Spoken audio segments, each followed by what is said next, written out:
बिस्मिल्लाहिर्रहमानिर्रहीम। अस्सलाम वालेकुम। मैं हूं वसीम शाह और आप देख रहे हैं वसीम शाह फूड रेसिपी। उम्मीद करता हूं आप सब खैरियत से होंगे। आज की रेसिपी में KFC स्टाइल हॉट विंग्स बनाएंगे। एक दफ़ा इस रेसिपी को घर पर ट्राई कर लें, इसके बाद आपको KFC जाने की ज़रूरत नहीं पड़ेगी। रेसिपी स्टार्ट करने से पहले अगर आपने चैनल को सब्सक्राइब नहीं किया तो चैनल को सब्सक्राइब कर लें। तो रेसिपी को बनाना शुरू करते हैं। हॉट विंग्स के लिए सबसे पहले विंग्स की मैरिनेशन कर लेंगे। तो हॉट विंग्स के लिए मैंने 1 kg विंग्स लिए हैं। अगर आप चाहें तो उसको सेंटर में से कट लगाकर 2 भी कर सकते हैं, लेकिन ऑलरेडी ये साइज़ में छोटा होता है तो कट लगाने की ज़रूरत नहीं है। अब विंग्स में सबसे पहले दही डाल देंगे। तो यहाँ पर मैंने 4 से 5 टेबलस्पून दही इसमें डाल दिया है। दही डालने के बाद 1 टीस्पून नमक डाल देंगे, आप कम या ज़्यादा कर सकते हैं। 1 टीस्पून लाल मिर्च पाउडर का डाल देंगे।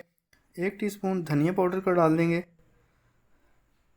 हाफ़ टी स्पून काली मिर्च पाउडर डाल देंगे और लास्ट में हाफ़ टी स्पून हल्दी पाउडर इसमें डाल देंगे। अब इस मसाले को विंग्स पर लगा देंगे। मसाले को अच्छे से लगा लेना है ताकि कोई जगह रह न जाए। इसके बाद इसको कवर करके रख देंगे। मसाले को अच्छे से लगा लिया है। अब इसको कवर करके 1 से 2 घंटे के लिए फ्रिज में रख लेते हैं ताकि विंग्स थोड़े से जूसी और नरम हो जाएं। अगर आपके पास प्लास्टिक रैप नहीं पड़ा तो आप किसी भी प्लेट वगैरह से इसको कवर कर लें। बाउल को कवर कर लिया है। अब इसको 1 से 2 घंटे के लिए रख लेते हैं। 1 से 2 घंटे गुजरने के बाद कवर को हटा देंगे। चिकन अच्छे से मैरिनेट होकर सॉफ्ट और जूसी हो गया है। अब चलते हैं नेक्स्ट स्टेप की तरफ। क्रम्स बनाने के लिए मैंने 2 बाउल लिए हैं, एक में पानी और एक में मैदा है। अब मैदे वाले बाउल में 1 टीस्पून नमक डाल लेते हैं और इसको अच्छे से मिक्स कर देंगे ताकि जो क्रम्स बने तो वो भी साल्टी हों। नमक को अच्छे से मिक्स कर लिया है। अब बारी आ जाती है क्रम्स बनाने की। तो एक चिकन का पीस लेकर इस पर मैदा लगा देंगे। दोनों साइड से अच्छे से मैदा लगा लेना है ताकि कोई जगह रह ना जाए। हाथों से प्रेस करके भी इस पर मैदा लगा लें ताकि मैदा इसको अच्छे से लग जाए। एक दफ़ा मैदा लगा लेने के बाद इसको थोड़ा सा झाड़ लेंगे ताकि जो एक्स्ट्रा मैदा है वो हट जाए। अब इसको पानी में डिप कर लेंगे और 5 से 6 सेकंड तक पानी में ही रहने देंगे। 5 सेकंड तक चिकन को पानी में रखने के बाद निकाल लेंगे और दोबारा से मैदे में डाल देंगे। इसी तरह दोबारा से इसकी कोटिंग कर लेंगे ताकि क्रम्स अच्छे से बन जाए। क्रम्स बनाने के लिए ये स्टेप 2 दफ़ा करना है। एक दफ़ा मैदा लगाकर इसको पानी में डिप कर देंगे और दोबारा से इसको मैदे में डाल देंगे।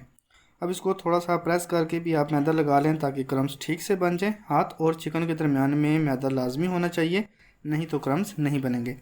इसी तरह इसको प्रेस कर करके इसके क्रम्स बना लेंगे। एक चिकन विंग तैयार हो गया है। बिल्कुल इसी तरह बाकी के भी तैयार कर लेंगे। चिकन विंग को फ्राई करने से पहले ऑयल को 10 मिनट तक अच्छे से मीडियम फ्लेम पर गर्म कर लेना है। अब इसमें चिकन विंग डाल लेते हैं। फ्लेम को लो टू मीडियम कर लेंगे ताकि बाहर के साथ साथ अंदर से भी अच्छे से फ्राई हो जाए। अब इसको 10 मिनट तक फ्राई होने के लिए छोड़ देंगे और मिक्स इसको बिल्कुल भी नहीं करेंगे। 10 मिनट तक फ्राई करने के बाद एक साइड से गोल्डन ब्राउन हो गए हैं। अब साइड को चेंज कर लेते हैं ताकि दूसरी साइड से भी अच्छे से फ्राई हो जाए और दोबारा से इसको 10 मिनट तक के लिए रख लेंगे। इसके बाद इसको ऑयल में से निकाल लेंगे। 10 मिनट गुजरने के बाद चिकन विंग्स अच्छे से फ्राई हो गए हैं और कलर भी लाइट गोल्डन हो गया है। अब इसको ऑयल में से निकाल लेते हैं और बिल्कुल इसी तरह बाकी के भी फ्राई कर लेंगे।